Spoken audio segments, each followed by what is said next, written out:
C'est une polémique qui a fait aussi jaser cette semaine, celle du Dôme des Invalides. Donc après la Tour Eiffel illuminée pour célébrer l'inscription de l'IVG dans la Constitution, c'est donc un autre monument, pas très loin.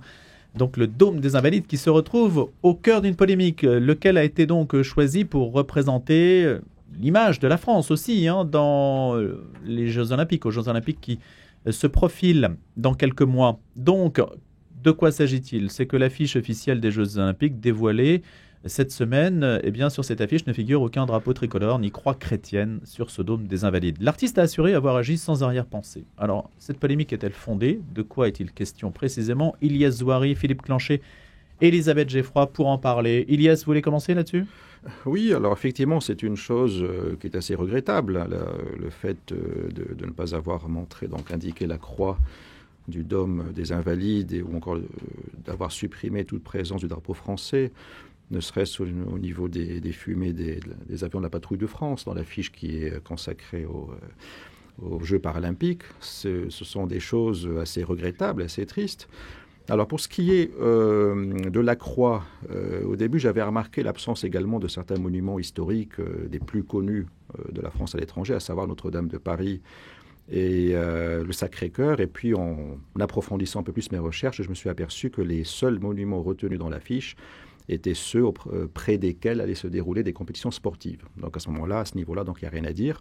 Au niveau donc de la croix elle-même, alors honnêtement, je ne peux pas me prononcer avec certitude sur les réelles motivations de l'auteur de l'affiche. En tout cas, pour moi, c'est un petit peu regrettable, mais je comprends que cela puisse découler d'une volonté de ménager les sensibilités des uns et des autres à travers le monde et donc de produire une affiche laïque. Toutefois, si c'est le cas, il faudrait quand même s'assurer que cela soit de même pour les prochains Jeux Olympiques. Il faudrait alors, je pense, s'assurer de la présence d'une clause en la matière au niveau de la réglementation du comité olympique. Et par ailleurs, moi, ce qui me gêne le plus, c'est surtout ce travail d'effacement, de destruction de tout ce qui relève de nos traditions, de notre héritage chrétien, en France même, dans notre vie quotidienne. Donc, c'est la crèche de Noël, sapin de Noël, etc. Voilà. Et par contre, pour ce qui est du drapeau, on peut dire, je pense avec certitude, puisque c'est peut-être une première dans l'histoire des JO de ne pas voir le drapeau du pays organisateur dans une affiche.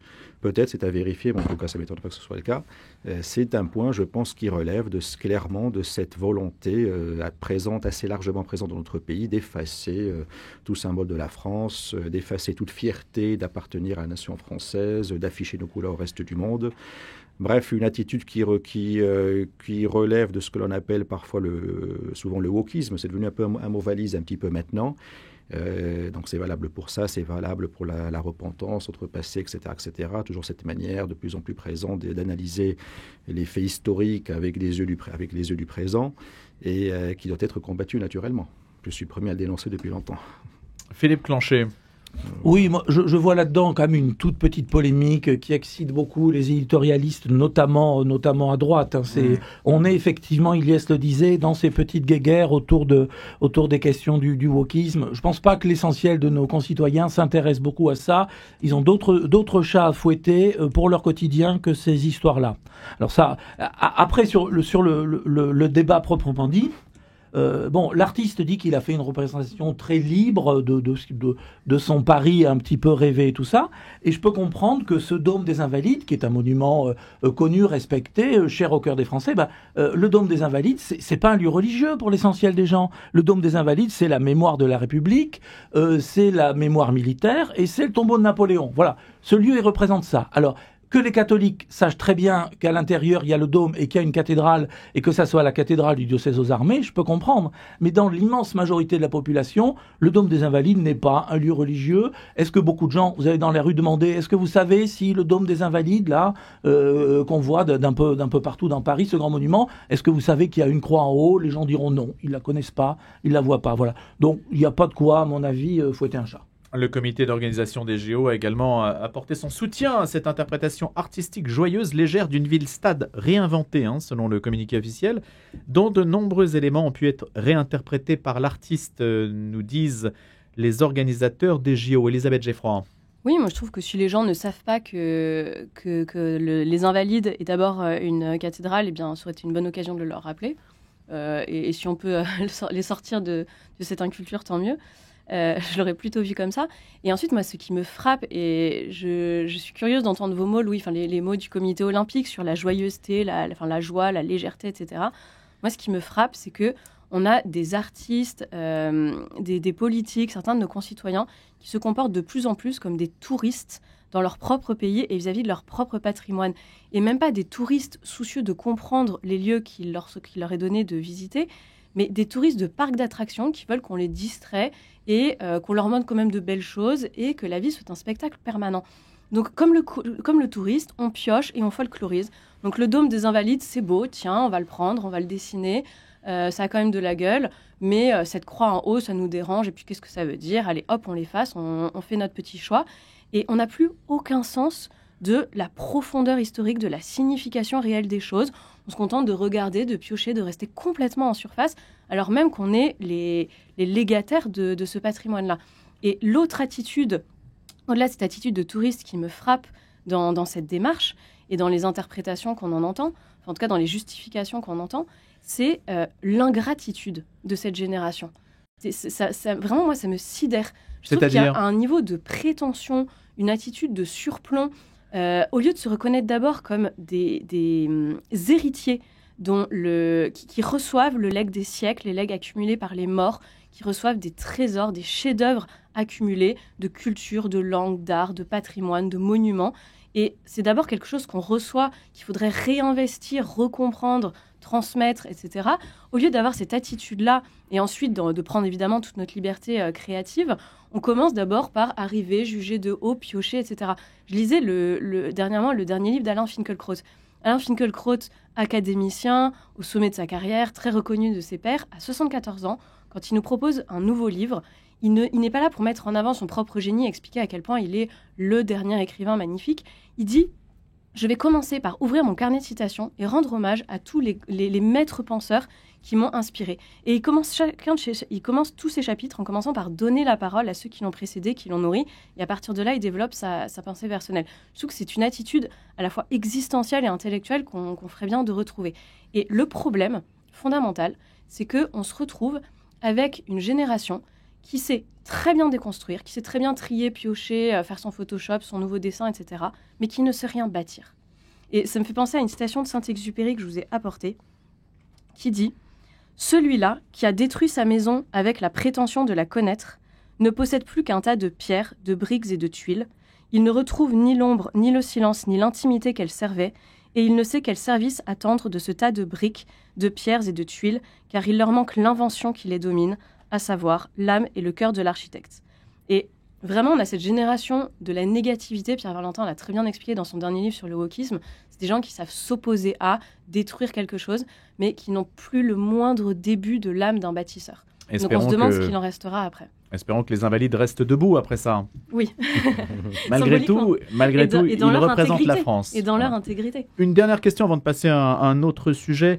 Quand on dit c'est une représentation qui n'est ni exhaustive ni fidèle à la réalité, la vague de Tahiti est au large de la marina de Marseille, la tour Eiffel est rose, le métro passe sous l'Arc de Triomphe, sans que cela ne doive faire l'objet d'interprétations à visée politique. C'est ce que dit le COJO qui se défend en estimant que finalement la liberté artistique, c'est pas une photo, c'est un dessin, donc tout est autorisé. C'est toujours un peu une controverse déjà un petit peu connue, le fait que la liberté de l'artiste autorise à tout faire.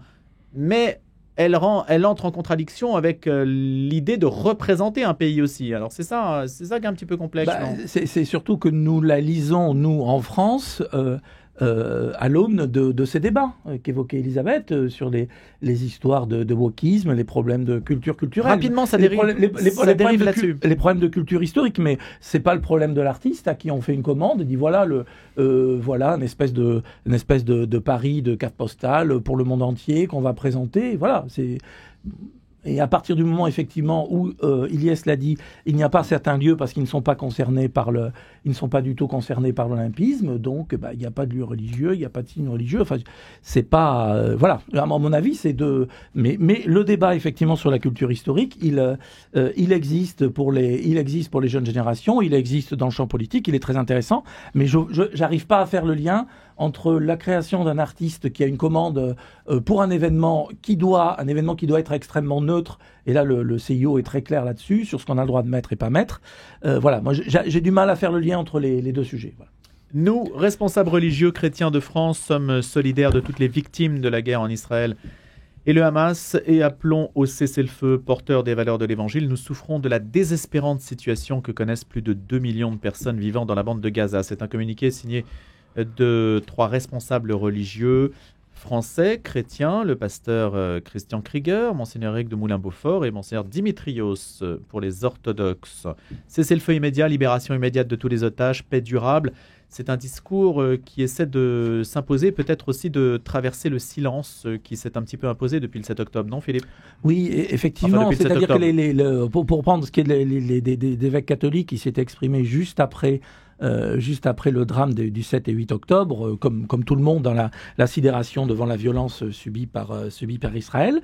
Et depuis, il n'y avait plus de prise de parole officielle. Alors il y a certaines personnes qui trouvaient que c'était un petit peu embêtant, enfin devant la réalité qu'on connaît, c'est-à-dire le fait que rien n'est réglé, que le Hamas existe toujours, que les bombardements sont incessants, que les morts se comptent par milliers, et il fallait essayer de dire quelque chose. Donc je crois que c'est intéressant. Leur positionnement en 3 points, donc les 2 premiers sont assez évidents. Cessez-le-feu immédiat, bon, premier point. Libération immédiate de tous les otages, donc on sait que c'est ce qui coince dans la négociation, et puis des efforts internationaux pour ouvrir par le dialogue une nouvelle voie politique vers une paix durable, relancer le débat sur une solution viable à 2 États. Et là, on se rend compte que les grandes traditions chrétiennes en France sont sur la ligne de la diplomatie française, de la diplomatie occidentale, c'est-à-dire cette idée de travailler sur la solution à 2 États, ce que refuse absolument le Premier ministre Netanyahou. C'est quand même ça qui coince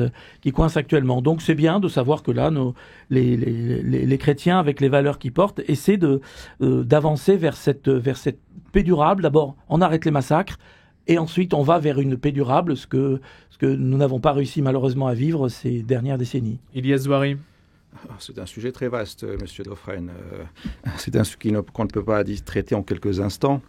Alors je vais essayer d'être assez rapide. Donc ce qui a attiré mon attention dans ce communiqué, qui est à saluer naturellement, c'est l'une des premières phrases du texte, à savoir la peine qu'éprouvent donc les pensées donc des représentants du christianisme français à l'égard de toutes les victimes de la région, de ce conflit, et notamment des soldats et des combattants. Je cite, vous avez peut-être remarqué ce point-là, c'est-à-dire qu'il y a là un rapprochement. Donc, c'est-à-dire en fait que ce communiqué ne considère pas les combattants, c'est-à-dire en fait les combattants du Hamas essentiellement, du côté palestinien, qui ne sont donc pas considérés comme terroristes, même si l'acte du 7 octobre est, dans ce même communiqué, clairement qualifié de terroristes, et à juste titre. Et j'ai vu là un rapprochement entre justement nos représentants religieux, catholiques et chrétiens en France, avec les chrétiens d'Orient. Un rapprochement avec la position des chrétiens d'Orient qui nous reprochent justement depuis de trop longues années maintenant d'être assez déconnectés de la réalité dès qu'il s'agit du conflit au Moyen-Orient, de la question israélienne. Et à tel point d'ailleurs qu'il y a aujourd'hui, comme je l'écris récemment, un fossé béant entre globalement la chrétienté occidentale et la chrétienté très majoritaire du reste du monde, et dans le cas spécifique de la France, entre la France et les espaces latins et francophones. On l'a vu notamment encore récemment avec ce conflit israélo-palestinien, les pays d'Amérique latine qui ont suspendu leurs relations diplomatiques avec Israël, qui ont déposé des requêtes à la Cour internationale de justice pour enquêter sur les crimes de guerre, à ne pas confondre avec la plainte sud-africaine qui elle aussi a été appuyée par des pays latins et francophones. Et en France, rien de tout cela, on ne dit rien. D'ailleurs, le Hamas, un petit point intéressant, il ne s'agit pas là de soutenir le Hamas ou non, mais tout simplement de présenter un fait qui est intéressant à connaître, c'est que les hauts responsables du Hamas ont été invités, et même de manière très ostensible, à la célébration du 10e anniversaire de la mort de Nelson Mandela en Afrique du Sud. C'est un point quand même assez intéressant à noter, pas forcément à approuver, mais intéressant à noter. Voilà. Et puis d'ailleurs, en ce qui concerne Israël et les chrétiens d'Orient... Alors que l'Afrique du Sud de l'apartheid était très proche d'Israël. Plus que cela, Israël a été le dernier pays à soutenir jusqu'au bout, l'apartheid israélien. Et ça, ils ne l'ont jamais oublié. D'ailleurs, un apartheid dont ils se sont inspirés en Palestine et en Israël même, comme je l'ai récemment démontré. D'ailleurs, nous avions il y a quelques mois parlé des chrétiens d'Orient. J'avais évoqué la question des chrétiens d'Arménie et du Kosovo dont personne ne parle. J'avais d'ailleurs clairement dit que j'étais pour le fait de revenir sur la reconnaissance du Kosovo, comme d'ailleurs de nombreux pays dans le monde. Les pays du Maghreb, par exemple, aucun d'entre eux ne reconnaît l'indépendance du Kosovo. Mais on avait oublié de parler des chrétiens d'Israël. Eh bien, il faut savoir qu'Israël est le seul pays aujourd'hui de tout le Proche-Orient, c'est-à-dire Israël et les pays qui sont proches, à proximité immédiate et frontaliers du pays, Liban, Syrie, Jordanie, Égypte, alors à avoir une politique aussi hostile à l'égard des chrétiens. C'est le seul pays où on peut parler de persécution des chrétiens. Je parle de l'environnement immédiat, je ne parle pas d'Afghanistan ou des pays du Golfe, naturellement. Il y a un véritable apartheid qui se développe, comme le décrivent de nombreuses organisations internationales. C'est le seul pays de ce Proche-Orient où les chrétiens sont interdits de plus en plus d'accès, les enfants chrétiens, d'accès à des écoles publiques, où les chrétiens sont interdits de parcs municipaux, où ils sont interdits d'habiter dans des villes et des villages, et je ne parle même pas des kibboutz, qui ont toujours été interdits aux chrétiens, et même aux Noirs à un certain moment. C'est le seul pays de la région où les chrétiens n'ont pas le droit de construire de nouvelles localités, ça leur est interdit, où les chrétiens, où le système éducatif chrétien, par exemple public, reçoit un tiers ou un quart de l'enveloppe budgétaire allouée aux écoles juives. En France, si on a un décalage de 10% entre les écoles de banlieue et les autres, ça fait un scandale. Là-bas, c'est 200-300%. C'est le seul pays de la région où les responsables religieux publiquement émettent des décrets religieux pour interdire aux juifs de louer ou de vendre à des chrétiens. C'est le seul pays de la région où vous avez des responsables religieux, notamment l'un des deux grands rabbins du pays, le rabbin Ashkenaz, qui avait quelques années clairement dit que la vocation des chrétiens était d'être au service de la majorité juive du pays, en Israël. C'est le seul pays aussi où vous avez des rabbins qui enseignent dans des établissements civils ou militaires, des académies par exemple militaires qui forment de futurs soldats et au gradé de l'armée, qui enseignent la supériorité raciale des juifs et l'esclavage qui doit être pratiqué à l'égard des chrétiens au profit des juifs. Ce sont des faits véridiques. Il n'y a là aucun mensonge. Ça, c'est en Israël. Hein. En Israël, et c'est aussi le seul pays de la région où les chrétiens se font cracher dessus, et de surcroît, en totale impunité. Le ministre de la Sécurité intérieure avait d'ailleurs, quelques jours avant l'attaque du Hamas, en Israël, dit que c'était une simple tradition juive qui ne méritait pas de condamnation. Voilà, donc ce sont des choses ahurissantes qui n'existent dans aucun des pays de l'environnement immédiat d'Israël, et qui sont toujours occultés du côté occidental, pas ailleurs dans la chrétienté mondiale, d'où ce fossé désormais béant. D'où ce décalage. Hein. Et d'où effectivement ce fait que nous ne comprenons pas très bien les réactions que peuvent, ce qui se passe dans la région, et notamment ce qui s'est passé le 7 octobre, qui est bien évidemment un acte terroriste, mais qui malheureusement fait partie des réactions parfois agressives, violentes, que peuvent avoir des peuples colonisés, et qui me fait penser d'ailleurs à ce qui s'est passé à Dresde en février 1945, lorsque la résistance anglo-américaine avait, hélas, volontairement décidé de massacrer 35 000 Allemands au moins, si ce n'est pas 100 000 selon certains, c'est-à-dire 40 ou 50 fois plus que ce qui s'est passé le 7 octobre, sans que ni Roosevelt ni Churchill à l'époque, ni aujourd'hui 80 ans plus tard, ne soient traités de terroristes. Voilà. Alors, Ilyes Douari, donc vous faites écho à la phrase, nous nous sentons solidaires de toutes les victimes de cette guerre, particulièrement des populations civiles, mais aussi des soldats ou des combattants qui portent et porteront les conséquences des actions qu'ils doivent mener. Elisabeth Geffroy. Oui, alors pour rebondir très rapidement sur ce que vous venez de dire, Ilyes, quand on voit la baisse démographique, la baisse du nombre de chrétiens dans tous les pays arabes qui entourent Israël, je ne suis pas sûre que ce soit le signe qui s'y porte si bien que ça. On peut en parler, effectivement, tout à fait. Et moi, personnellement, peut-être est-ce par ignorance, mais si je devais, en tant que chrétienne, aller habiter un pays de cette région-là, je pense que sans hésitation, je m'installerais en Israël. Vous auriez tort. Mais... En tout cas, parce que pourquoi, Elisabeth, pourquoi J'ai vécu un mois dans un village chrétien palestinien qui était le dernier village de Cisjordanie à être complètement chrétien. Taïbé, sans doute. À Taïbé, exactement. Les témoignages, effectivement, eux, ils se sentent complètement palestiniens et leur identité palestinienne, souvent, l'emporte même sur leur identité religieuse. Mais c'est quand on voit le sort qui leur est réservé et la façon dont leur nombre a décru, c'est quand même on a du mal à se dire qu'ils y étaient si bien traités que ça. Point, si je peux me permettre, plus simplement, sur la question démographique. Alors, Elisabeth conclut, puis juste quand même vous pour redonne la parler parole. de ce communiqué très rapidement, si vous voulez bien.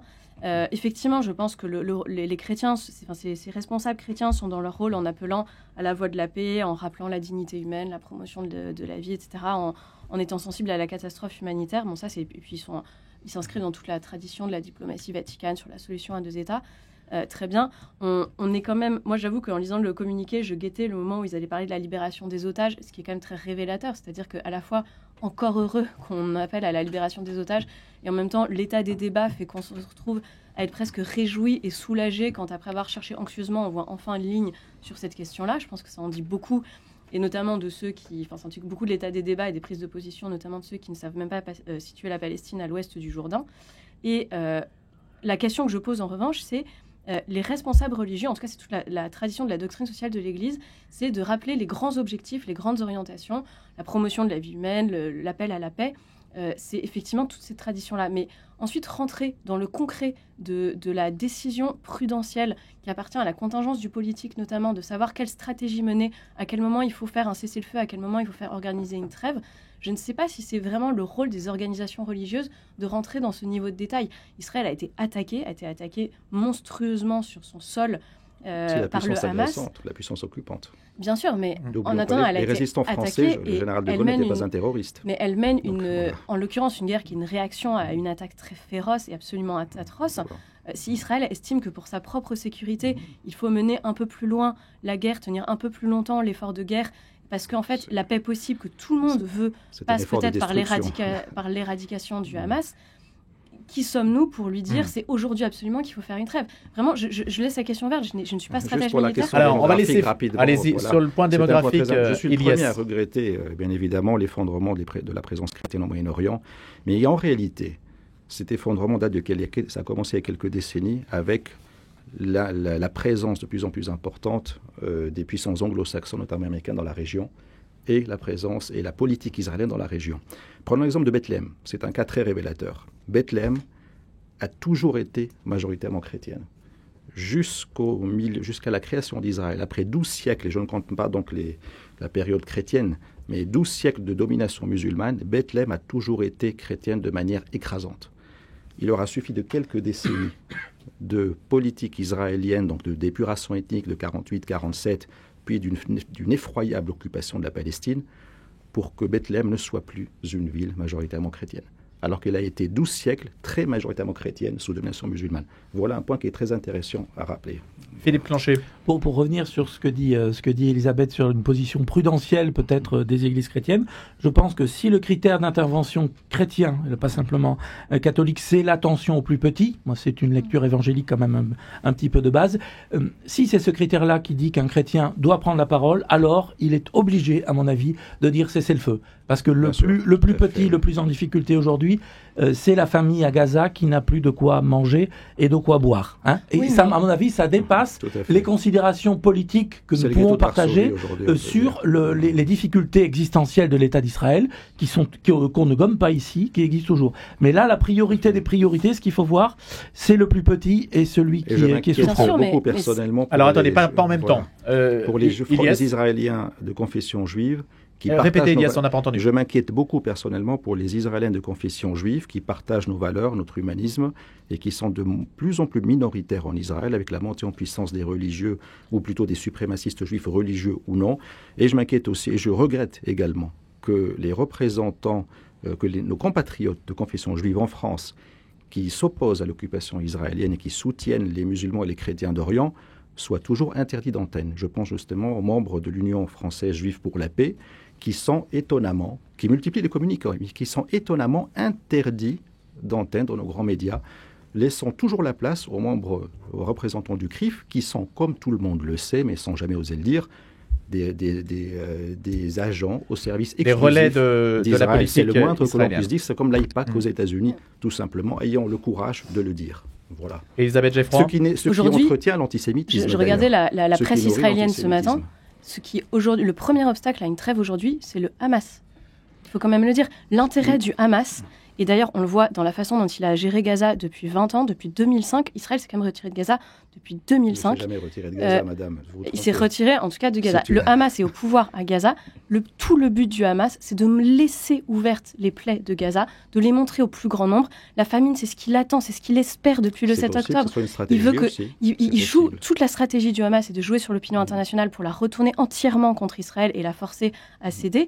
Et là-dessus, le Hamas là vient des sources américaines, égyptiennes et israéliennes ont montré que c'est le Hamas qui vient de remonter ses revendications en disant en fait il faut libérer 1500 prisonniers palestiniens pour libérer quelques otages et qu'il y ait une trêve. C'est eux qui empêchent la trêve actuellement. C'est possible. Allez, on ne va pas finir évidemment. Au fond du problème. On ne va pas clore ce débat. Merci beaucoup à tous les trois d'avoir ainsi donc éclairé notre jugement. Philippe Clanchet, journaliste à Réforme et Témoignages chrétiens. Elisabeth Geffroy, qui est rédactrice en chef du mensuel La Nef. Ilyes Zouari, président du Centre d'études et de réflexion sur le monde francophone. Excellente journée.